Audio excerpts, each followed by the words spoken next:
Então agora vamos finalmente para o texto. Com respeito ao aprendizado das mulheres, lembrem que Paulo está dando instruções sobre o papel das mulheres e dos homens no culto público. Com relação ao aprendizado das mulheres, ele diz no verso 11, a mulher aprenda em silêncio com toda submissão. Quando Paulo diz a mulher aprenda em silêncio com toda submissão, isso significa que havia ensino regular nas igrejas, senão como é que elas iam aprender? Então, era parte da vida das casas-igrejas, pessoas designadas para ensinar e para instruir os crentes, os novos convertidos, nas verdades do Evangelho. Para que as mulheres pudessem aprender, tinha que ter alguém que ensinasse. Então, o ensino fazia parte das atividades regulares das casas-igrejas quando eles se reuniam.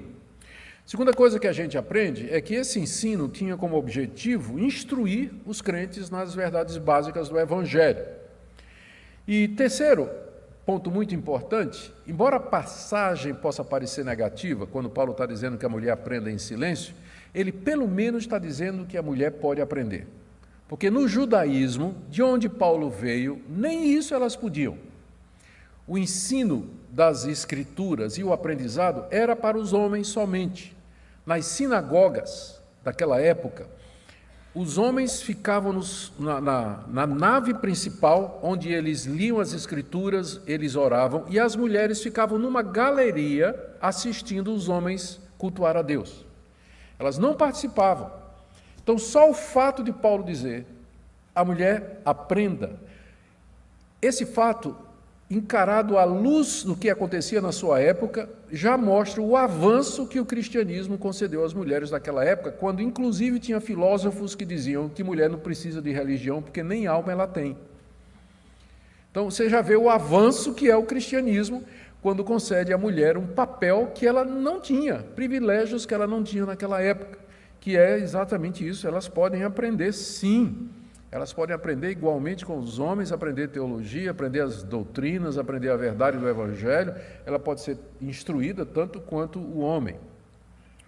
Entretanto, elas deveriam ter as seguintes atitudes, e aqui nós temos que lembrar o contexto que eu já descrevi.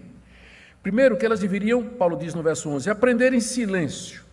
A palavra silêncio aqui não pode ser tomada no sentido absoluto de elas não podiam dar uma palavra. É mais no sentido de tranquilidade. Por que eu digo isso? Porque essa mesma palavra que aparece aqui, silêncio, é a mesma palavra que aparece no verso 2 e que foi traduzido como tranquila. Verso 2. Oremos em favor dos reis, de todos os que se acham investidos de autoridade, para que vivamos vida tranquila. Essa palavra tranquila é a mesma palavra que foi traduzido como a mulher aprenda em silêncio. Então, o sentido é esse, que a mulher aprenda tranquilamente, humildemente, mansamente, ou seja, não entra em bate-boca, não faz provocação, não se apresenta de maneira revoltada ou insubmissa, como Paulo vai dizer logo em seguida, não é? E aí já explica, quando ele diz, a mulher aprenda em silêncio, quando ele diz com toda submissão, é isso que ele quer dizer. Não é que ela não possa perguntar, não é que ela possa tirar alguma dúvida, mas só que Paulo não quer que ela tome uma atitude que dê a impressão, exatamente pensando lá no contexto de Éfeso, que ela queria assumir a liderança. Por isso, ao escutar, ao participar dos cultos e dos momentos de instrução, ela deveria fazer isso com tranquilidade no coração, com calma, com submissão, com humildade, com espírito ensinável, em vez de tentar querer ocupar aquelas posições de liderança pelas quais elas poderiam exercer autoridade através do ensino.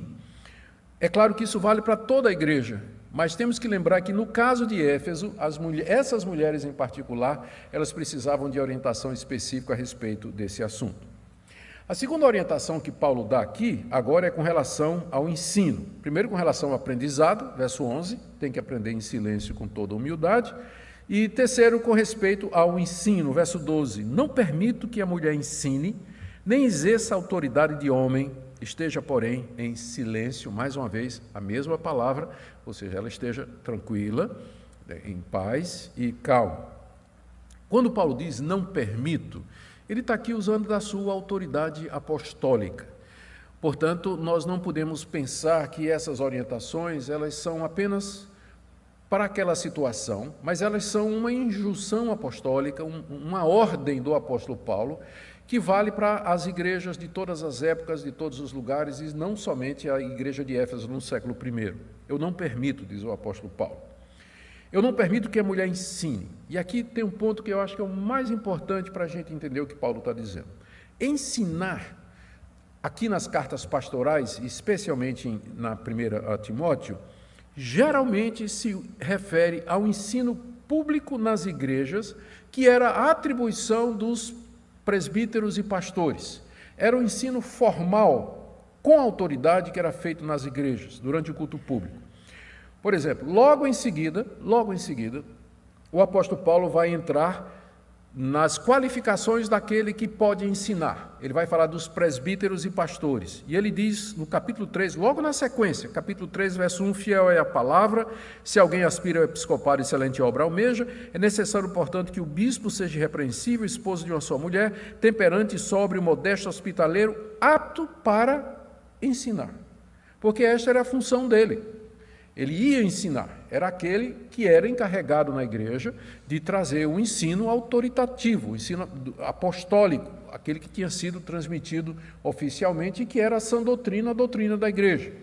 Mais adiante, aqui na mesma carta, no capítulo 4, verso 11, Paulo diz a Timóteo o seguinte: ordena e ensina estas coisas. A conexão de ordenar com ensinar significa que Timóteo estava autorizado para ensinar autoritativamente a igreja, porque ele era um encarregado apostólico, ele era ordenado para o sagrado ministério e, como tal, ele poderia ordenar e ensinar. A junção das duas coisas indica que o ensino ele era autoritativo, ele teria que ser obedecido, ele era para ser acatado, a menos, é claro, que não fosse essa doutrina, a menos que fosse um falso mestre, uma falsa doutrina, nesse caso, tinha que ser enfrentado, como Paulo mesmo diz aqui. Então, outra passagem aqui, nesse mesmo capítulo 4, verso 13, Paulo diz: até a minha chegada, aplica-te a leitura aqui é a leitura pública das Escrituras, a exortação e ao ensino. Era a tarefa de Timóteo ensinar com autoridade, ensinar publicamente, exortar a igreja. No capítulo 6, verso 2, ele diz a mesma coisa a Timóteo. Final do verso 2, ensina e recomenda estas coisas. E veja no capítulo 5, verso 17, Paulo diz: devem ser considerados merecedores de dobrados honorários os presbíteros que presidem bem, com especialidade os que se afadigam na palavra e no ensino. Então, se você fizer a pergunta, de quem era a atribuição de ensinar na igreja? A resposta é dos presbíteros e do homem cristão qualificado para isso. Era essa a função, essa função era exclusiva dessas pessoas cuja qualificação nós vamos ver começar a ver no próximo estudo, que está aí descrito no capítulo 3. Então, quando Paulo diz, eu não permito, vamos voltar agora para o nosso texto, quando Paulo diz no verso 12 do capítulo 2, não permito que a mulher ensine, ele está se referindo a isso, ele está dizendo, eu não permito que a mulher ocupe a posição de mestra, de ser aquela que governa a igreja, que instrua a igreja publicamente, constantemente. Ela não pode ser pastora e presbítera, ou qualquer outra função oficial de ensino, porque isso é do homem cristão qualificado. Então, não significa que ela não possa, em outros contextos informais, onde não existe esse contexto de oficialidade, não significa que ela não possa usar os seus dons. Mulheres são excelentes mestras. O próprio apóstolo Paulo vai dizer aqui que as mulheres mais velhas, elas devem ensinar as mais novas sobre como amar o marido, os filhos e assim por diante. Eu vou entrar mais nisso daqui a pouco, quando a gente começar a ver quais são as posturas que os cristãos têm tomado com relação a isso. Mas assim, de cara, por isso que eu disse que esse ponto, para mim, é o mais importante. É a gente entender que tipo de ensino Paulo está proibindo aqui. É o ensino público, oficial da igreja, que deve ser feito pelos seus pastores e mestres consagrados e ordenados para esse fim. Paulo diz, eu não posso permitir, não permito, que uma mulher ocupe essa posição. Porque ele vai dizer daqui a pouco. a prova do que eu estou dizendo é que logo em seguida ele diz assim, depois de dizer no verso 12, não permito que a mulher ensine, ele diz, nem exerça autoridade de homem. Aqui nós vamos ter um probleminha, porque essa expressão de homem, ela pode ser traduzida nesse sentido, de homem. É só uma palavra no grego, andros, é o genitivo da palavra ane, que significa homem. Andros significa de homem. Só que a ara foi a única tradução que traduziu autoridade de homem.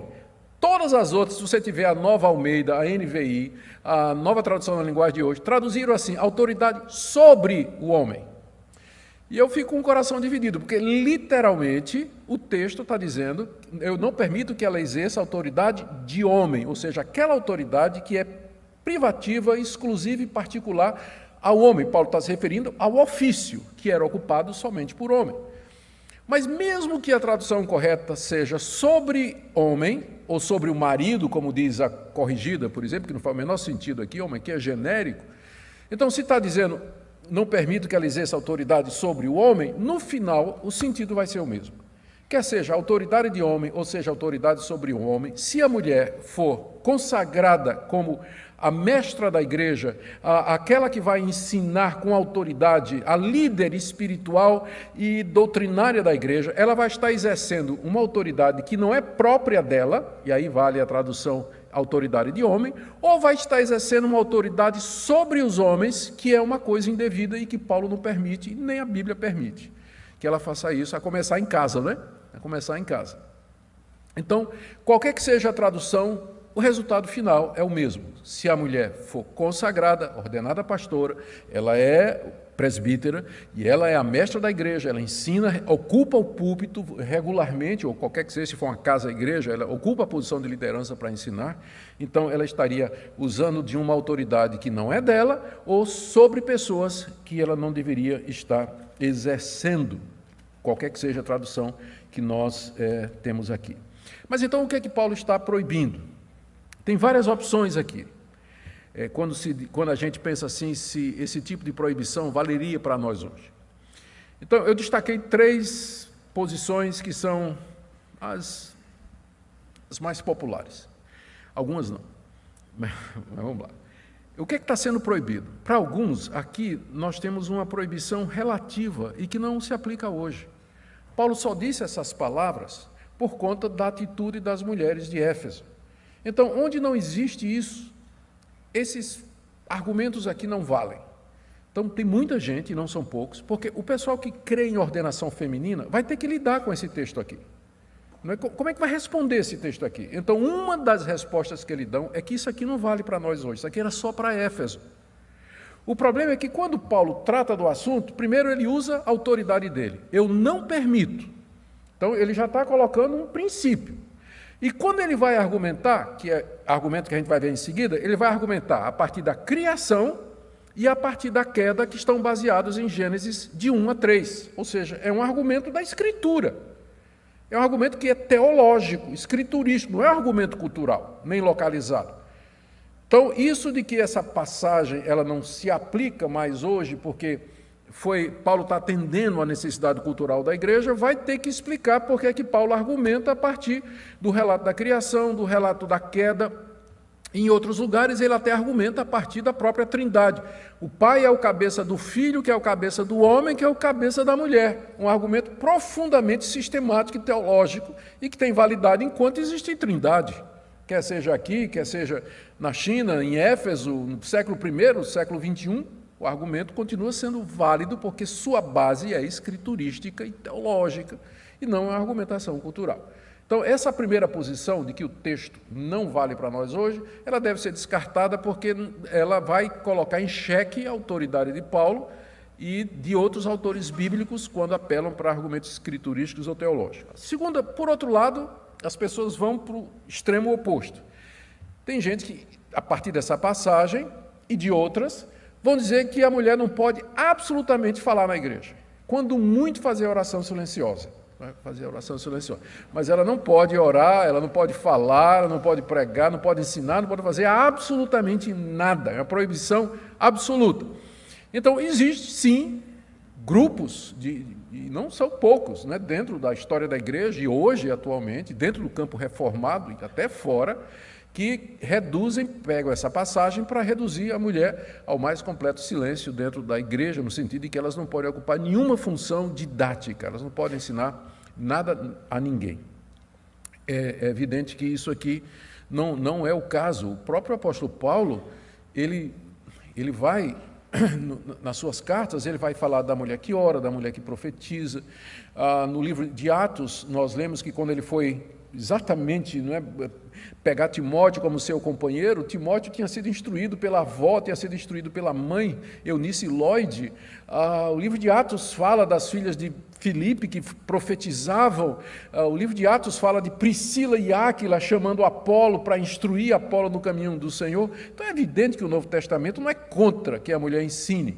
E aí nós entramos na terceira posição, que é a posição da Igreja Presbiteriana do Brasil, e a minha posição, por convicção, de que é uma proibição qualificada.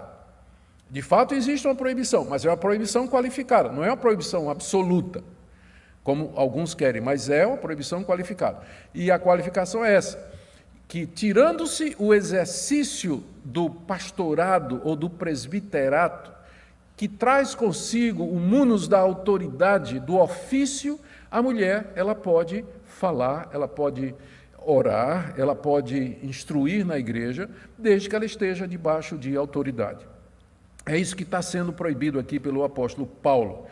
Eu já mencionei mulheres que ensinam outras, já mencionei 1 Coríntios 11, verso 5, onde o apóstolo Paulo se refere às mulheres que oravam e profetizavam.